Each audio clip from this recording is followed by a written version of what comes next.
see white lies dancing between the lines. She's an atheist.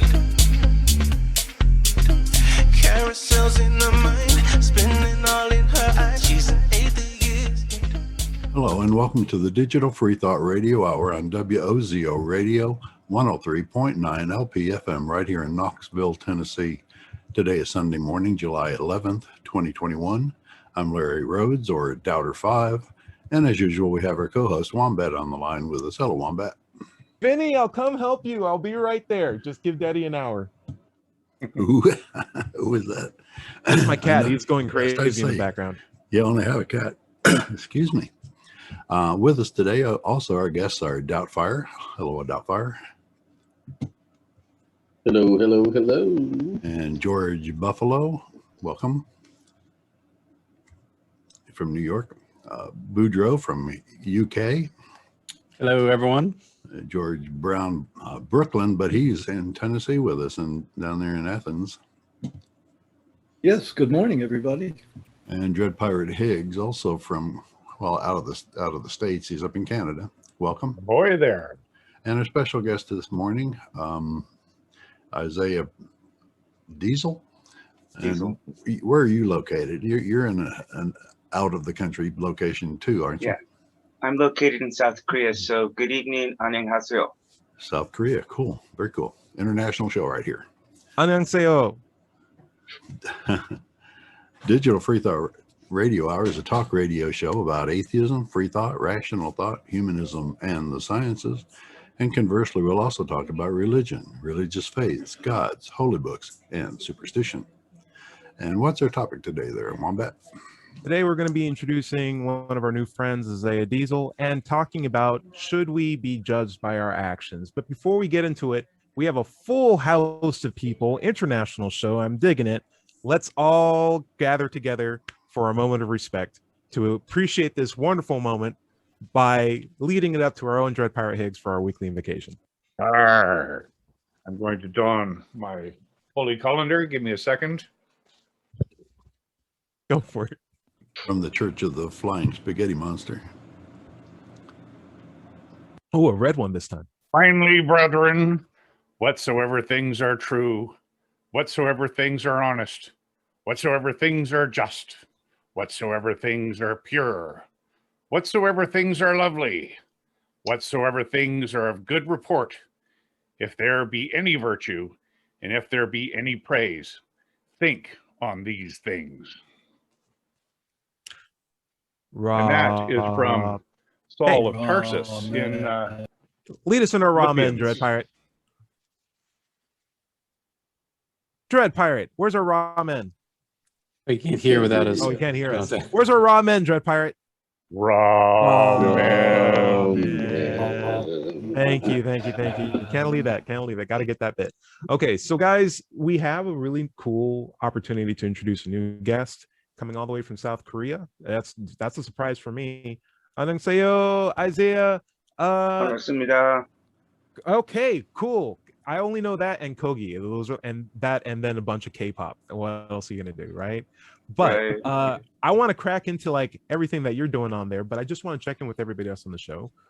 And then we'll get to you. So Sure. Boudreaux, haven't seen you in a while. How you been? What's going on with you? Also, I like your shirt. What's your shirt all about? Run for ice cream. It was a 3K, so not a very long run, but in the hot summer, and you got ice cream when you finished it. So cool. Did it with the kids. Nice. Yeah, but good time. Good time. Yeah. Actually, the race was canceled last year, but it's going to happen in about a week again this year. So I'm looking forward to it. Trying to run again, but yeah. Things. Now, does the dog ever go out with you on these runs? Because I think that'd be a wonderful opportunity.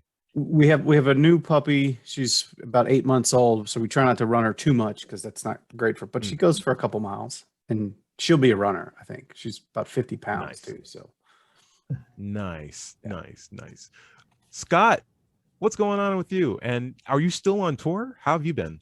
Oh man, I'm having a blast. I've been working again with the new material with Mike Greenlee and Deborah Magone, the Grammy songwriters, and just really thrilled about like these upcoming projects. You know, they're just, I don't know what to say. It's kind of like ineffable, man. But yeah, it's having a great time with the music, all that good stuff. And also my Exploring Epistemology channel, that's going really strong. And yeah, it's been really real, man. I dig it. I dig it. Keep up the love, man. Keep up the effort. You're doing the good. You're doing the real hustle, and we appreciate it. The good stuff. Putting out music, putting out good thought. Love it. George, the second one half, coming all the way. You said you were from Athens. Did I hear that right, or was this a different part of Tennessee that you're in? Where exactly are you located? I am exactly halfway between Knoxville and Chattanooga. Does your grass patch have a name? Oh yeah, if I was going to send you a letter. Yeah. Okay. Athens, Tennessee. Yes. And how's life been down there? So I have been exploring alternatives in computing. I've always been into that. So I have been given a new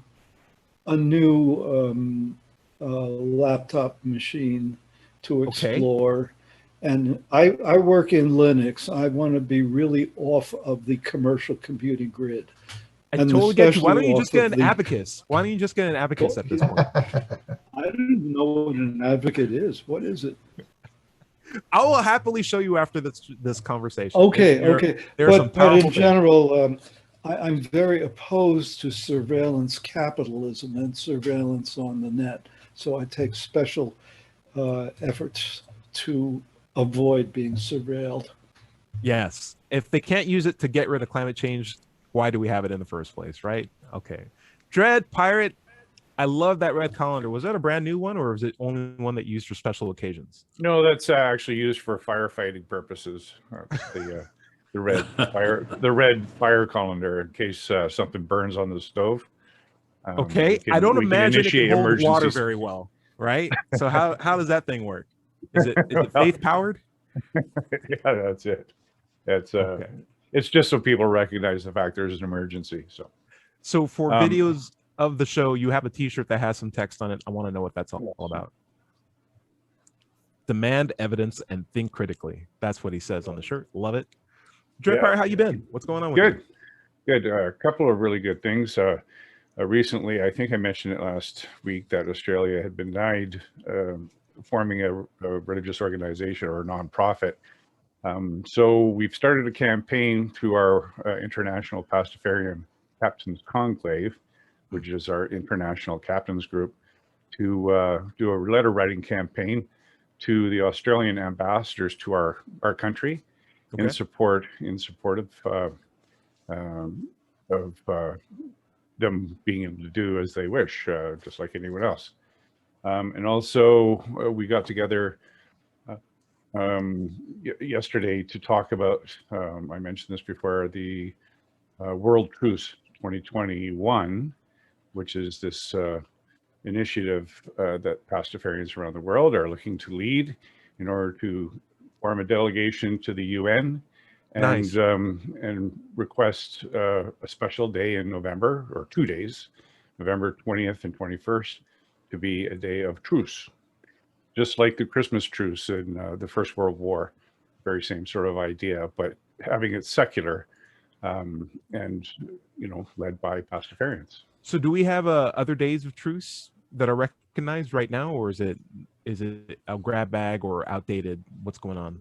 Yeah, I'm not aware of one. I looked around and tried to see if there was anything official, but I haven't seen anything. So it'll be something new.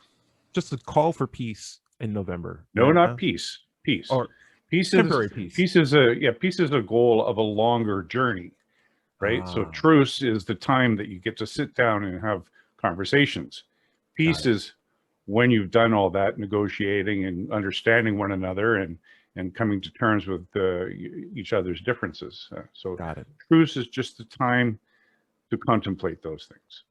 Okay. That's actually really, really thoughtful. And I appreciate you telling me that, particularly at a time like this, because there are a lot of things I was thinking about where it's like peace seems almost improbable, but a truce, as you're defining it now, does seem good. And there's always time for good conversation, I think. Well, and the thing is, if it does work out, then we can expand it, because of course next year will be 2022 and 2023. So you expand on the idea that the truce becomes longer and longer, giving more time for that reflection. I dig it.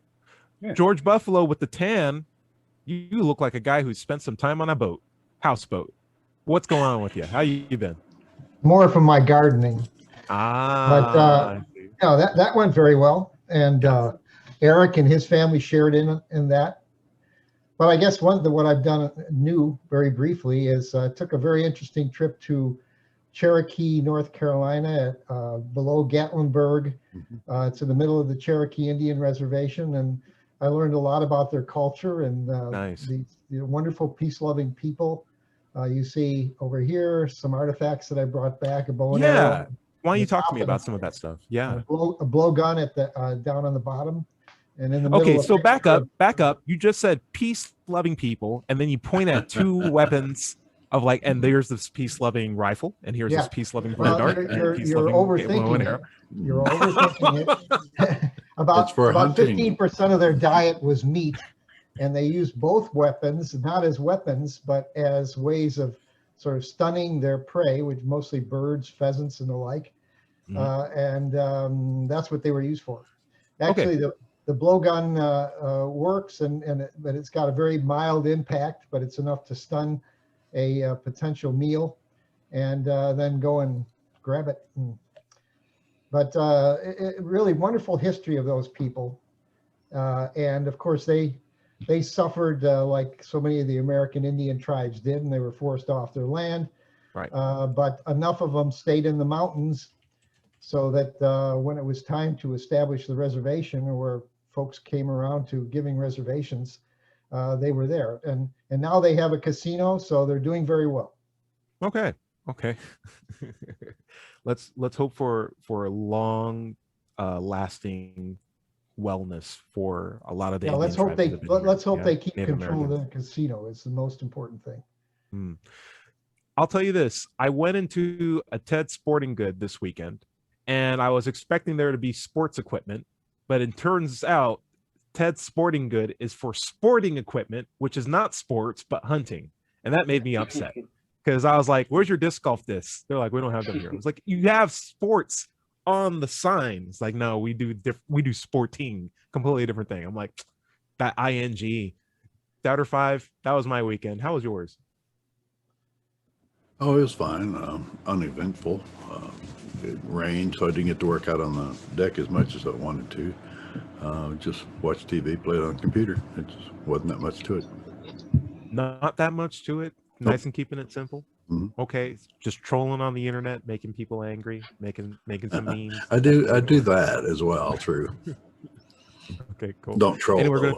I take exception to the word troll. I don't troll. It's troll light or weak trolling, if anything, right? It's just little pokes and stuff like that. Get people thinking. Well, I answer questions and make points, but I don't go on there just to raise rage among people. Is that what you kids call it these days? Yeah, I know. I don't understand it. We're gonna have to ask Larry to explain the internet to us. But anyway, moment of truth. Isaiah Diesel, so happy to see you. Would you mind taking some time to explain your entire life story in the next couple of minutes? Go for it. Well, thank you for having me on, Larry. Thank you. Larry was on my show, so I have a podcast I do with an atheist man, and but sometimes I do people one-on-one. So Larry came on, but I'm a former atheist, and I had a religious conversion about 7 years ago, and I live in South Korea. I'm a missionary here, and thank you all for having me. Don't just stop it there. Korea? Yeah, where are you in South Korea? Like, what do you vibe about? What have you been up to since you've been down there? How's the Kogi? Talk to me. So currently I'm right now in Seoul, but that's because I'm helping out a church here.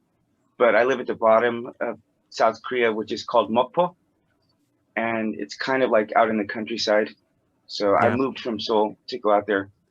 And I've been here about 10 years. My wife's Korean. I have a daughter who's Korean. So yeah, I love it living here. Cool. I spent a lot of summers in Korea myself. A lot of time in Busan area. My whole family's military, and there's a big base, as you know, in Seoul. Oh, And so a lot of the times we would spend it, and the military base is very open. So like I wouldn't even be surprised if you notice it because there are all the military there. But like Busan is nearby, well, not nearby, but it's southern, and it has a ferry that takes you up to Japan, Fukuoka, and we'd spend time bouncing back and forth between those two areas. Really, really nice up there. Food is too small. The proportions are too small. Would you agree? Like when you get a food, you're like, it's only like the size of a calculator. You're like, I'm supposed to eat this for a day. It's like, no, that's your 3-day meal. It's like, no, I can't eat this much. I need more food. Anything like that. What do you like about Korea? What do you hate about Korea? It's all right. You can from your perspective. What's your favorite things? What's the things where you're like, man, America, come on, I missed July 4th. What's going on? There are some things that are, there's some cultural differences that's a bit of a trouble, but I think by and large, just I prefer living here to America because people here tend to be more communal minded. So they generally think about the good of society rather than the good of the individual. Whereas America, there's like a fixation on individual freedom. And so that just doesn't really jive well in my mind. But I love the food. I love the people. Yeah. Okay. And Are you near are you near Gwangju? Yeah, actually, very, very near. Very near. Okay, I spent a year and a half in Gwangju in the military. Thank you for your service. Really appreciate it. Thank you for your service. Thanks. My mom was a Vietnam veteran, but as an American here, I'm very grateful to the military people who serve. So thank you. So part of your mission, part of your missionary work, what's your daily schedule like? Could you take us through a typical day of a Korean patriot missionary? Yeah, well, it's been the first year down here, so it's been mostly just making connections. But I do teach English, and I also do talk to people online, and just generally being out and meeting people. So I'm still establishing things. It's been extremely difficult, obviously because of Corona. So almost all the activities I would normally be able to do, I can't do right now. So just trying to wait it out right now. It's a good question. How is Corona over in Korea? Hey, and Larry, what go on ahead? Larry, what's your? I'd just like to get back to something he said earlier, that he used to be an atheist. What convinced you that going to Christianity or believing in God? I mean, we're all atheists here and we're open-minded, so I was wondering what your evidence or your experience was that brought you back into the fold of religion. Well, so about 8 years ago, I was living with my girlfriend in Greece, and I took a trip from Greece over to Israel. And while I was in Israel, I got this tattoo right here, which is a North Korean atheistic philosophy, which means Juche, it means self-reliance. So I got that tattooed on me in Israel. So I was pretty far off of being a Christian as you can come. And amazingly, just four months after I left there, I was in my room and Jesus Christ spoke to me at the age of 32, and I gave my life to him for the first time in my life. So did you actually hear a voice, or were you just moved, or what? No, I heard a voice. Okay. Did he appear to you? Did he appear to you? No, I just heard it. I know it sounds crazy, but Dread? I was, as I said, I was in Israel 4 months before getting tattoos and smoking weed and drinking. Religion was as far, Jesus Christ was the last thing on my mind. So, yeah. What were we going to say, Dread? Yeah, I was going to say, so how did you know it was Jesus Christ? Well, he told me. Oh. He said, I'm Jesus Christ. Yeah, so it's been a very interesting last 7 years. You're on mute, Ty. Weird comment. If he told you it was any other person, would you have the same standard to believe whatever the voice was? If they said like, "Hey, I'm George Carlin," or Muhammad, "Hey, I'm Muhammad," would you believe it then? Or like, "Hey, I'm Zeus," actually, would you believe in Zeus? Why not? I mean, why not? Some people want to ask me, like, what do I think about other people's experiences if they've heard from Muhammad or met Muhammad? And I'm like, I'm not going to get involved with anyone else's experiences. I can just talk about my experience. And that's what I experienced. So I'm not saying Muhammad doesn't exist, or I'm not saying Buddha isn't whatever out there like that. That's not what I do. I had this experience and it changed my life, and yeah, I'm a better person as a result of it. Yeah, I don't even doubt that you had the experience or that it was changing your life. I was just wondering about the veracity of believing whatever a voice in your head tells you just because it told you. Does that make any sense? Like, is there any possibility that I could have a voice in my head tell me that it's something that it's not that thing? Like, is that even possible? Yeah, certainly. Okay. Yeah, George, Buffalo, you just you lifted your hand and then you walked away. Look at this guy. Sorry, what's up? Oh, you're on mute, my friend. You're on mute, my friend. Still on mute, my friend, George Buffalo. There we go. There you go. There you go.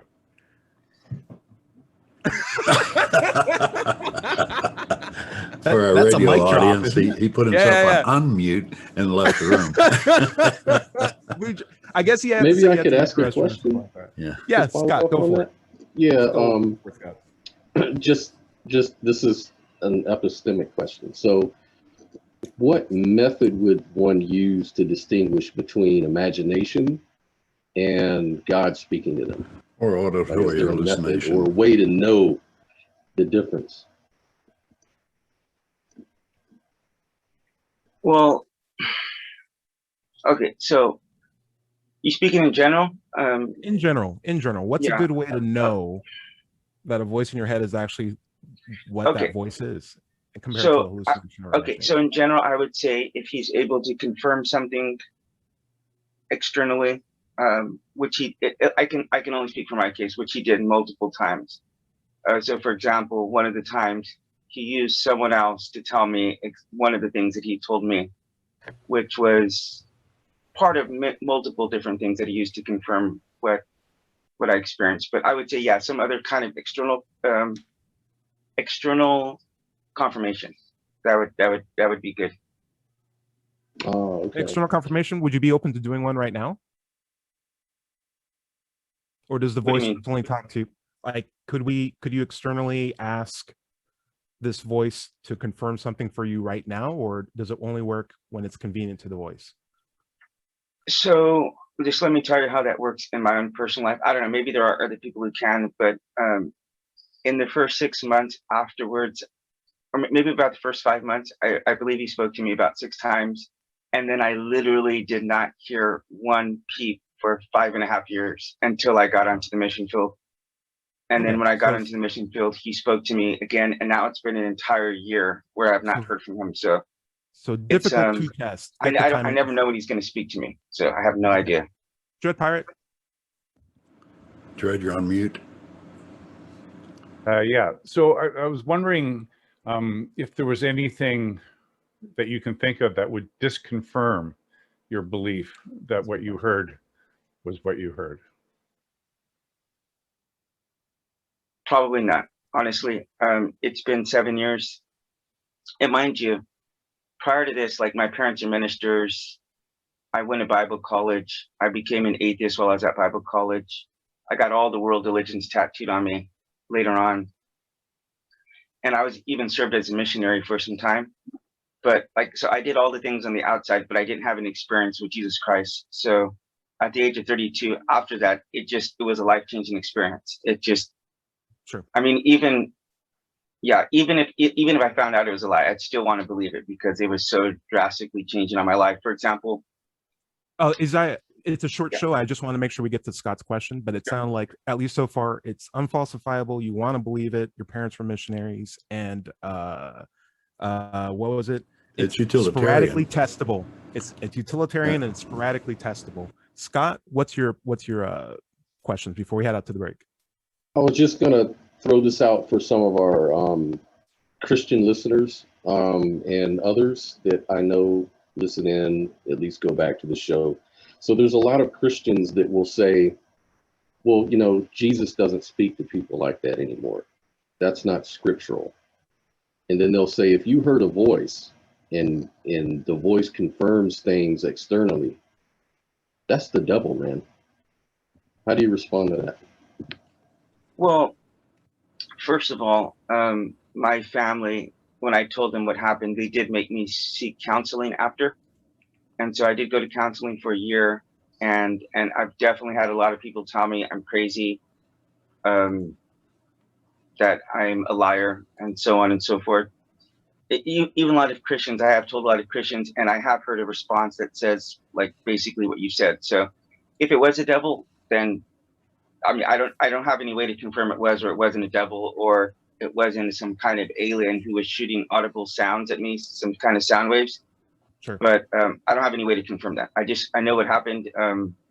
Yeah. So no way to I confirm. wouldn't That's be able totally to fine. confirm that one way or the other. If it was a Your devil question- or another, because if you're a Christian and they say like, okay, Muhammad speaks to you, whatever, they say, oh, that's like a devil or a demon. Well, I don't know that Islam is the right way, and the Jesus voice was just trying to keep me away from the one true religion, which is Islam. So I don't know that one way or the other. Isaiah, will ask you this one last thing. Why were you an atheist? Would you mind like describing that? Well, part of it had to do with suffering abuse, like sexual abuse as a kid. And so that made me have some kind of natural resentment towards, I don't know, some kind of being out there, but whatever, creator. So I was already that. But then when I went to Bible college, it was during the Clinton impeachment, and they were making fun of Bill Clinton. And they were saying things like, you can't be a Democrat and a Christian. And my mom was a Democrat and Christian. So just those experiences. And then I was in love with a girl. She went on a missions trip to Indonesia, and she got bit by a snake and died. And just like the last month I was there, I just became an atheist. So just a combination of lots of different things. So I'm sorry for the trauma that you've had in your life, especially the sexual trauma. I mean, nobody should go through that. I'd be interested if you want to ask us any of the questions that we asked you, particularly like why are we atheists, or what it'd take for us to believe claims, even if we did have a voice in our head speaking. But unfortunately, we're at the bottom of the half hour. Larry, you're gonna have to take us out and then bring us back in again. Talking with Isaiah Diesel. All right. This is the Digital Freethought Radio Hour on WOZO Radio, 103.9 LPFM, right here in Knoxville, Tennessee. We'll be right back after this short break. To the curious, the inquisitive, the seekers of knowledge, to the ones who just want to know about life, about the universe, about yourself. Not cute questions, big questions, ones that matter. To the rebels, the artists, the free thinkers, and the innovators who care less about labels and more about truth, who believe nonconformity is more than a bumper sticker, that knowledge is more than words on a page. You're young, you're old, you're powerful beyond measure, and the fuel of that power is not magic or mysticism, but knowledge. The things you see, the things you feel, the things you know to be true. Sure, some will doubt you. Let them. Dare to think for yourself, to look for yourself, to make up your own mind. Because in the eternal debate for answers, the one thing that's true is the power of logic.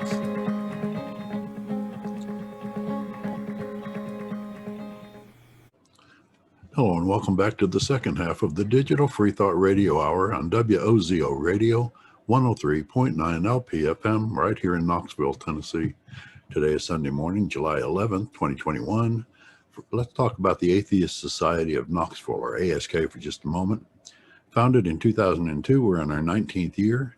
ASK has over 1,000 members, and we have weekly Zoom meetings during COVID, and we're still doing those. But we now have our in-person meetings starting at Barley's Taproom and Pizzeria in Knoxville's Old City, out on the patio. We're there every Tuesday evening after work, say from 5:30 to 8. You can also find ASK online on Facebook, on meetup.com, or just go to knoxvilleatheist.org. By the way, if you don't live in Knoxville and you can still go to Meetup and search for an atheist group in your town. Don't find one?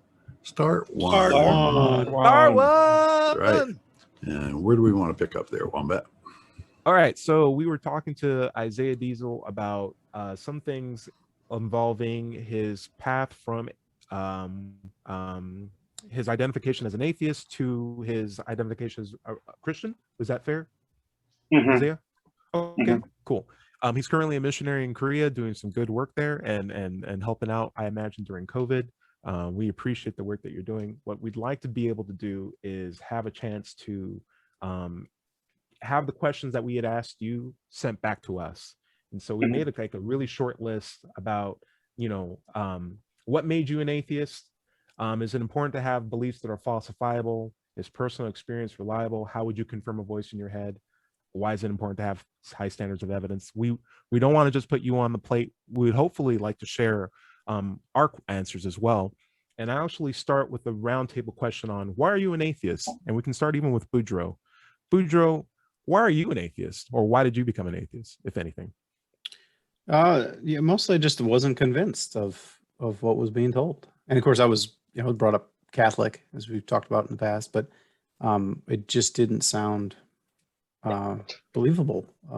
And any of the other flavors is, all similarly, kind of unbelievable. So I just not convinced. Okay. And, and it gave me comfort. I felt better about it because I always had these doubts anyway. So, much like Isaiah, I felt, like a better person. Yeah. So. Nice. Dread Pirate, why did you become an atheist? Pretty much the same thing. I've always had a scientific bent and sort of an investigative proclivity. And I was actually working towards being a Catholic priest. But the more I investigated, the more I learned outside of what is generally taught the common person with respect to the religion.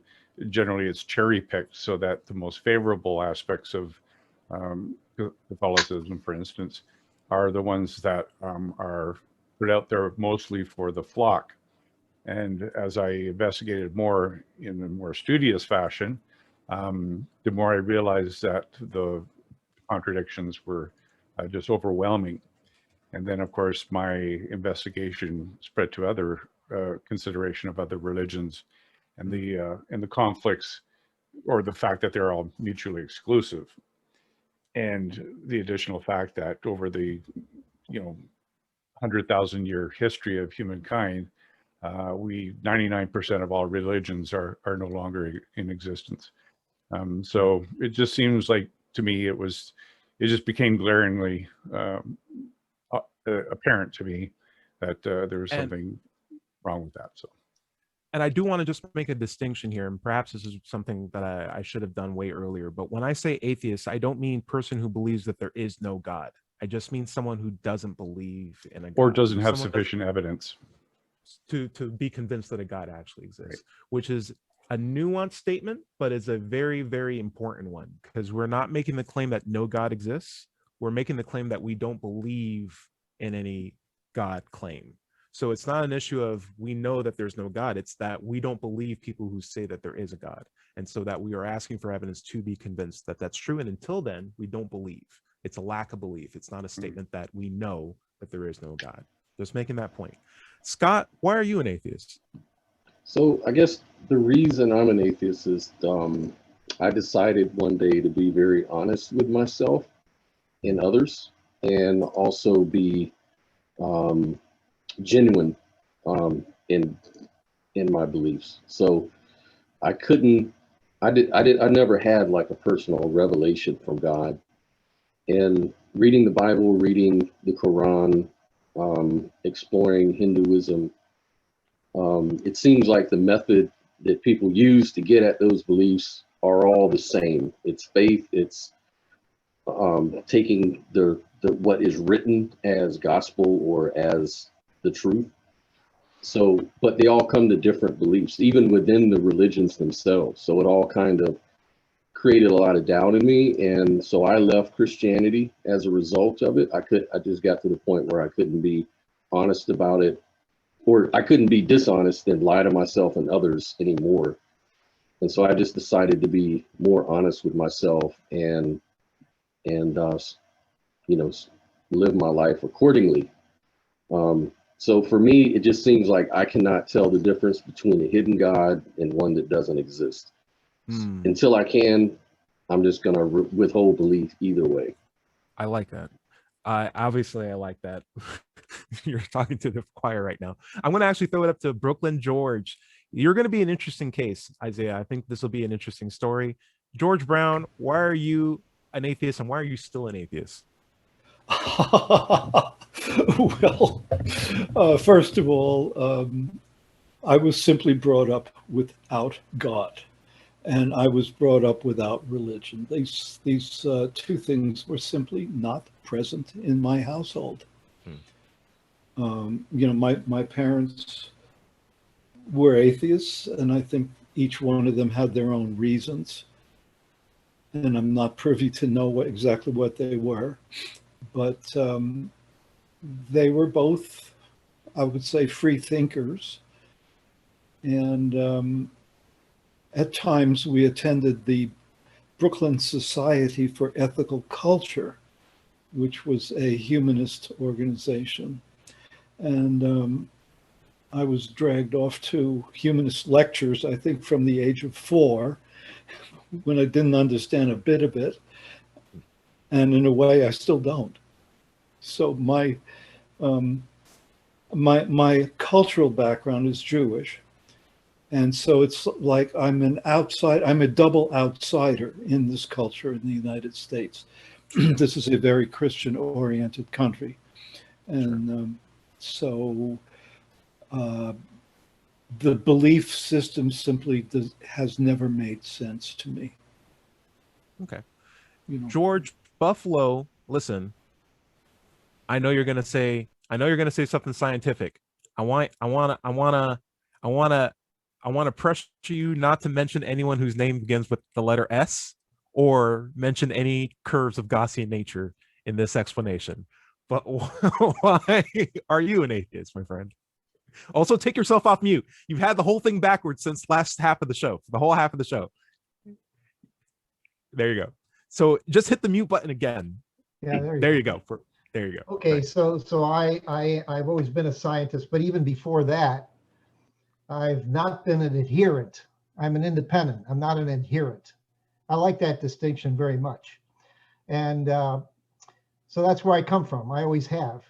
And I'd like to see the evidence, just like Dred's shirt says. And if there's something that I don't understand, I want to have a path toward understanding it, or I'm not going to buy in. I'm not an adherent. Nice. Very cool.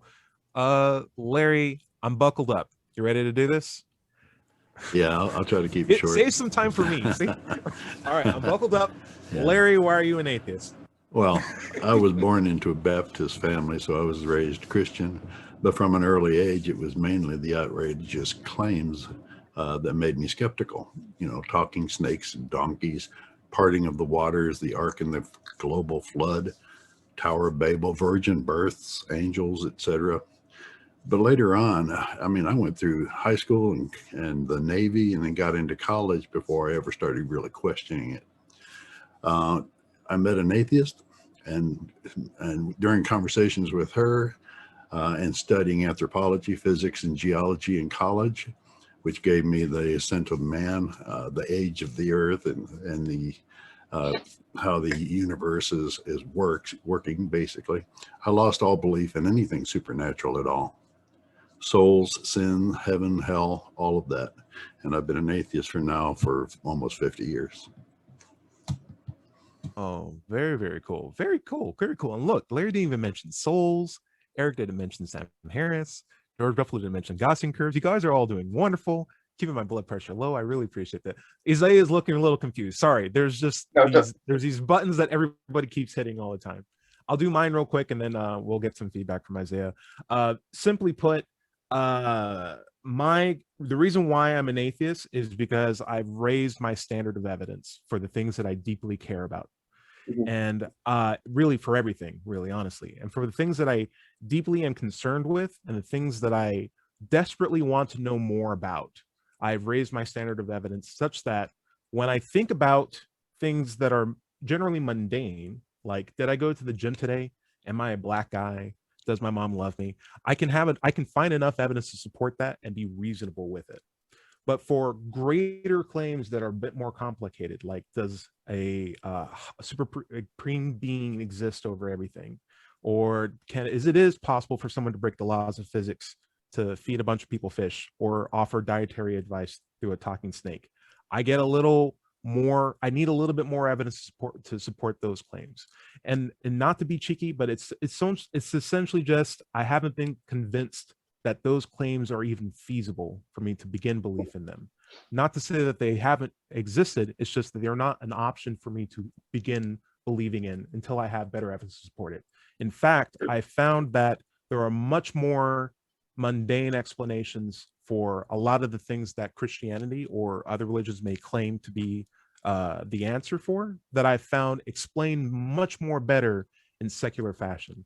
And in a simple sense, in the most simple sense, I had a lot of religious answers, but I was desperately looking for explanations, and I didn't get any of them from religion. And so I was looking for a way to figure out, okay, well, what's the best way for me to be able to take away things that are true? Take away things that are not true and keep the things that are true. And I found the best way to separate the two is to have a high standard of evidence. And if what I believe in is true, it'll stay in there. It'll stay in that standard. I'll still believe it. But if it turns out to be not true, or if I just don't have enough evidence to support it, I can put it in a separate category, which doesn't mean that it's not true. It just means I don't know yet. And I'm comfortable with God being in that box, because it feels like a much more intellectually honest position for me to just say, I don't have enough evidence to believe in a God, but I can have a high standard of evidence. And if God ever wants to meet that, I'll be ready to believe it. But until then, it's up to the people who do believe in a God to present that burden of evidence to me. It's not my job to use my standard and reach out for other people. Very reasonable. A lot to explain. Isaiah, what are your thoughts on everybody? Well, I have 3 different atheist co-hosts, so you guys really haven't said anything I haven't heard before. So, I'm familiar with those arguments, and for many years I was an atheist / agnostic. I could just tell you on a personal level, kind of like a really big crack in the ceiling was going to North Korea and seeing the oppression of the North Korean people firsthand, and trying to balance that out in my atheism. And I really couldn't find the proper reasoning to condemn that inside of what I was believing. Could you explain that just a little bit? Because it sounded like, at least in this example, you're saying atheism comes with a codification of some sort of morals that will allow you to look at subjugation of people and come to a realization that it's wrong or right. Whereas very much in the context of this conversation, atheism is just a lack of belief in a higher or in a God claim. Right. It does not come with a set of morals to come up with a judgment on how people should be treated. I'm telling you just from my own perspective. You guys can have your own how you come to your own conclusions on that one. But because I believed in evolution, and I believe that in the survival of the fittest, I also saw that Kim Jong-un in his mind, actually it's his father, Kim Jong-il, believed that he was more highly evolved than the Korean people there, and he was using them as I would use a sheep or a goat or whatever. And I was just trying to reconcile that inside of my atheism and beliefs in evolution, and I couldn't do it. Not saying that I wouldn't be able to do it either. I don't find a faculty in. There are atheists who believe in religion or evolution, and the ones who don't. And I would say it's not a vehicle to determine how to treat people. It's just a lack of belief in God. Hey, Doubter 5, what do you got to say? Well, I was just going to say his proximity to North Korea may have influenced his thoughts there. But if he had lived near Scandinavia or Holland or any of those countries there, or predominantly anywhere in Europe, it was becoming more and more atheistic. China, any of those other ones who don't have overarching oppression of their people, who are also atheists, the countries that actually support their people, socialistic countries that take the welfare of their people very much to heart. It may have been, how would you have felt about that if you'd have lived in that proximity instead of one that, they're not using atheism per se to oppress their people. They may be using evolution as an excuse to, or that particular person did, but any excuse in an argument like that cannot weather. Just want to throw out a silly thing. I think over half the people on this call are over 52. Is that accurate? If that is the case, so most of the people who are on this call right now were born in a time when Black people couldn't even marry white people legally in the country that I'm in right now. And my mom, it was illegal for her to attend the school that I eventually got my PhD in just because of the color of her skin.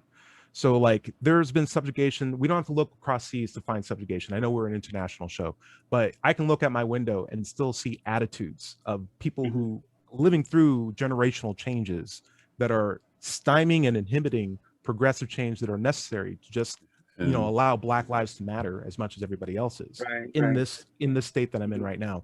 But I don't need an atheist perspective to see that as a bad thing.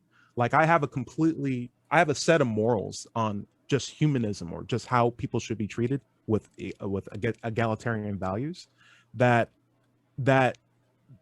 complement, if anything, my impression of what it means to be a good person in society and treat people with well-being. But it has nothing to do with my atheist perspective. My atheism is just an answer to just one question, and that's whether or not do I believe that a God exists or not. And it's not that. It's no for me. It's yes for some other people, and that's it. And then everything else is up to me to decide. I saw a lot of hands raised. We're going to go Dread Pirate first. What's up? I just wanted to mention that you were bringing up, segregation in America. I think it's worth noting that most of the improvements, societal improvements, are as the result of secular values, changes in secular values and humanistic values, because certainly my experience and my understanding of history is that it's always been the religious contingent that represses change in favor of their conservative values, and that through humanism and secularism, these things change and we have a better society to have. It's really hard to get rid of slavery when it's promoted in the Bible whole book. Yeah. Yeah. Dr. Five and then Scott. Well, Five, I mean, if he's gonna look at a country and say, well, that's an atheistic country and they oppress their people, you need to look back through history and see how religion has been used to oppress people. I've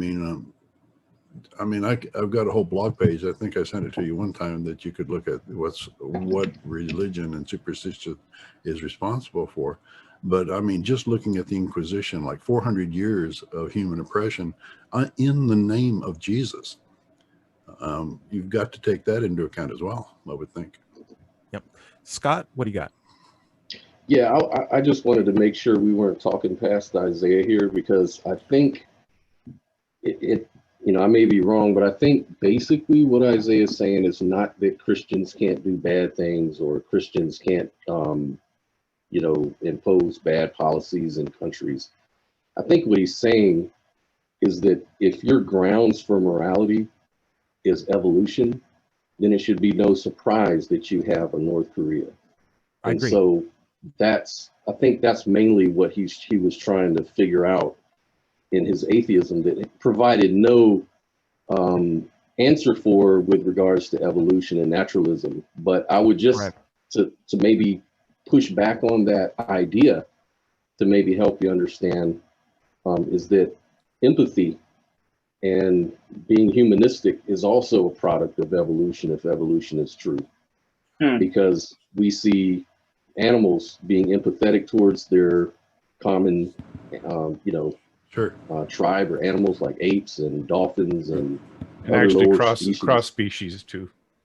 Correct. So it seems that while evolution does kind of promote in many cases tribalism, and this is kind of seen in countries like North Korea, in America, and other Christian countries as well.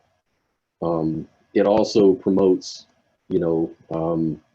empathy and, a pathway to morality. And, then we get into a whole other conversation about subjective morality versus objective morality and blah, blah, blah. But I just wanted to put that out there to let you know that I think I understand what you're saying, Isaiah. Can I? Yeah. So I do want to clarify something like that experience. Isaiah, if you don't mind, I'd just like to clarify what Scott says, then we'll leave it to you and then we'll close out the show. Is that okay? Sure. So you'll have the final words for sure. So yes, I agree with Scott's point. Yeah, evolution makes for a really bad moral barometer because it doesn't really offer any, I would say, guidance in terms of how to treat people or how to assess behavior. Right? It's just simply what it is, and it's trial and error, and it's a fairly murky system. Atheism, likewise, is not a moral system or moral codification of any code. It is simply an answer to one question: do you believe or not in a God? Are you convinced or not?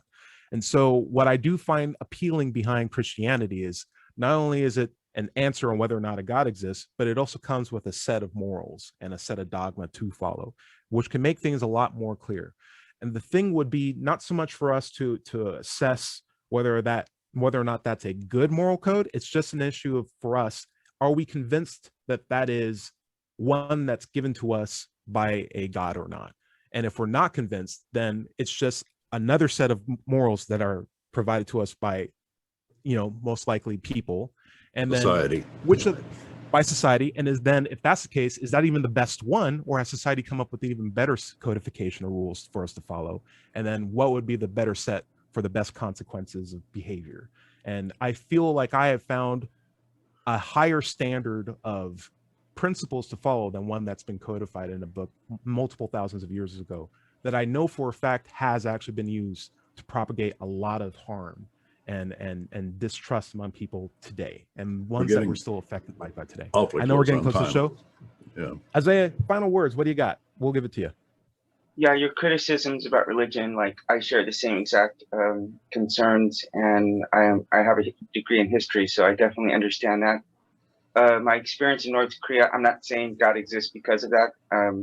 That was a crack in the ceiling that just made me stop and scratch my head and say, can I really rectify these two conflicting beliefs that I have? And I couldn't internally. I'm not saying you guys can't. I'm not saying atheists are immoral or bad people, because the secular humanists I've met, by and large, almost consistently every time been more moral than the Christians that I've personally encountered. Especially now, when I saw in the last 4 years the Trumpsters who were going along with some very vile stuff, and it seemed like it was the secular people who were standing up and voicing themselves more on the stuff that they were doing that was blatantly anti-religious and anti-Christian. So.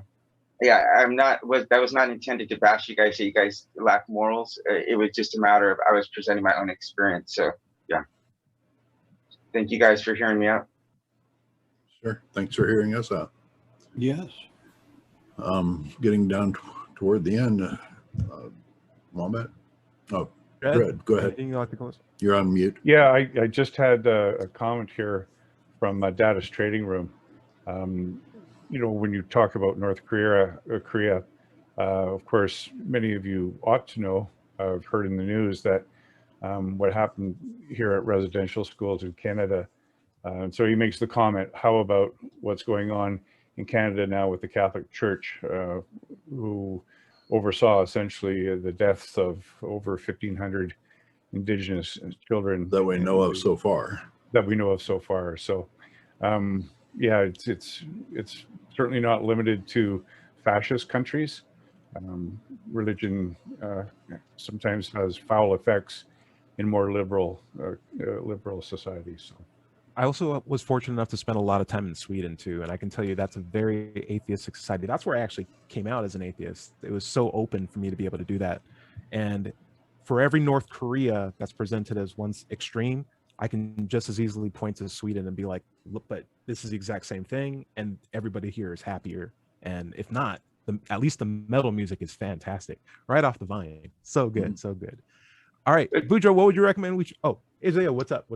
Yeah, just last thought, because I recently was preparing for a debate with an atheist, and I looked into all those Norwegian countries. Why'd you call it Norwegian? They're totally Norwegian. What's the Scandinavian?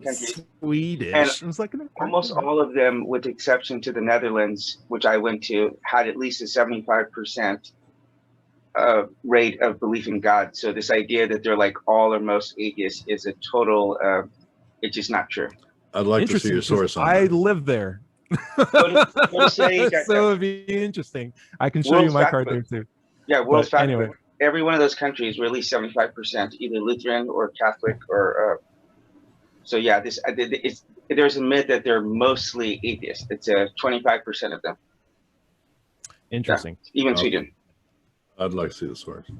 CIA, Sure. go to CIA.gov, World Fact Book. I would love for you to have the same standard for these numbers that you're saying than for the God voice that's in your head, because you seem very eager to come up with these citations and quotes for the statistical ambiguity that we have. Mm-hmm. But for the idea that a God could talk to you and say, oh yeah, I am Jesus, by the way, and you will believe it face value, there's a discordant lack of similar standards there. But maybe we can talk about that more in the future. Boudreaux, what do you have? Is there anything for you? Are you talking anything to check out or Yeah. Check out. What's up?